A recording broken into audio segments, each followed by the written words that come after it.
Guys, Dr. Utesh here. I know that you're about to come into the office for an initial exam. I just want to kind of go over what you might be able to expect. So a person with a neck pain and possibly radiation to the shoulder, the upper back, down to the arm, maybe numbness tingling in the fingers.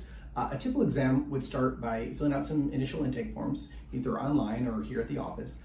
We'd usher you back into a private room where either one of the doctors or myself would go over health history. So trauma history to the body, previous surgeries, life stressors, things that might be contributing. And then of course, just even asking you, what do you think this is coming from? Why have you had this? And then going into how long and what makes it better, what makes it worse.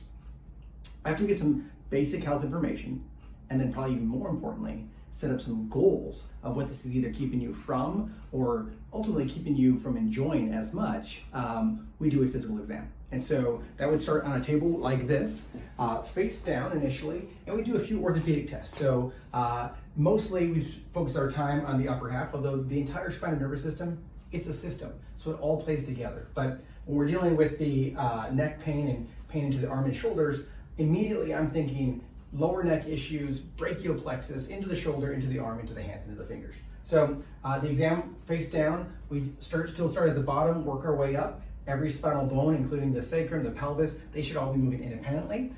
As there's misalignments or subluxations in that spine and pelvis, it's gonna affect the nerves that come out. They go to organs, muscles, and tissues. So all the way from bottom to top, as I reach the top right here, we're gonna pay careful attention because we know the 7 bones that make up the neck, they have nerves that go out into the shoulders. They can cause neck pain.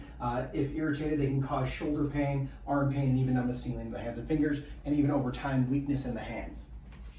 After the exam, the physical exam, I'd have you sit up, and then we come over to one of these posters right here. So we have an autonomic nervous system and a peripheral spinal nerve distribution chart right here. So the neck especially is the chief complaint or chief concern. So these 7 bones in the neck, the nerves up at the top go to the head. They cause headaches, brain fog, sleeping issues. The nerves obviously in the middle of the neck, glands of the face, neck pain. Lower neck, obviously still neck pain, but again, brachial plexus, there's a branch of those nerves that go to your shoulder, down into your arm, and even to your hands and fingers. And so we're gonna really pay careful attention to that. After the exam, after the explanation, we'll do a set of range of motions. And so lateral flexion, side to side, flexion and extension, rotation. We're gonna see if there's any alterations from one side to the other, where you might be compensating, where you might be, you can go 45 degrees this way, but only 25 degrees to the left. That's gonna indicate, hey, there's a problem going on in that cervical spine, in that neck, that could be contributing to the pain that you're experiencing. From there, we take x-rays. We have digital x-rays on site, new equipment, and so we would actually take an x-ray from front to back with your mouth open so we can see the entire cervical spine. Obviously, that should be straight with all of those spinous processes in a row. From the side view, we should see a nice curve like a banana with the head directly over the shoulders. What we've seen a lot now is as that head goes and creeps forward, every inch that head goes forward is an extra 10 pounds of stress in that lower neck. Definitely could be contributing to that neck pain and to the stress and irritation and pressure on those nerves that go down into the arm, that radiation of pain. So we take, again, x-rays from the side, looking down, looking up, and then from the front on. At that time, we'd actually have you and dismiss you from the first appointment, walk you to the front desk, and set up a future appointment, a follow-up appointment. This appointment, we'd be able to go over, after the other doctors and I had a chance to go over your x-rays, we'd go over them with you. An example of that would be this. So we'd have on this big screen right here, your x-rays. So we go over normals first, talking about the head over the shoulders, what a normal x-ray should look like, phase 1, phase 2, phase 3 degeneration, and then we look at yours. And so when we're looking at your x-rays, we can see, are the bones nice and smooth and square? Does the spine have a proper alignment? Is there good disc spaces in between so that the way those nerves can get out to the various parts of the body?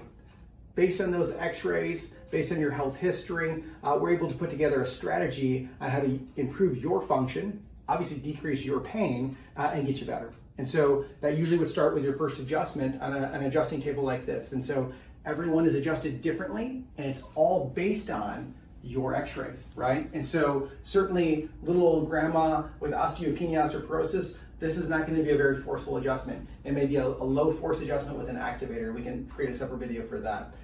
It may be you're an experienced chiropractic patient and you prefer just to get things moving. We can certainly do that by hand as well, but it'll be based on those x-rays.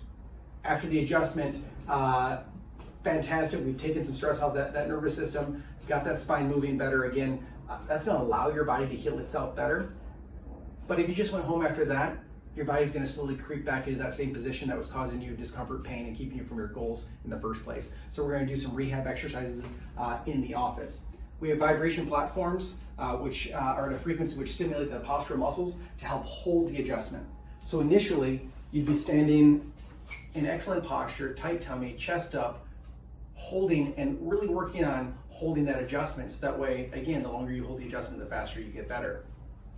Eventually, that turns from a basic holding in great posture to one-legged stands. If we're dealing with a neck complaint, we might use something like this. So, for example, this extra right here, they've lost that normal curve. So a device like this ProLordotic, we can push this forward, lift the chin up, and now we're gonna work on inducing that normal curve and getting that head back over the shoulders. Included with most of our recommendations are personalized custom exercises to be done at home. 5, maybe 10 minutes a day to help strengthen and stabilize what we're doing here in the office so you reach your goals faster. I hope this helps. Can't wait to see you soon.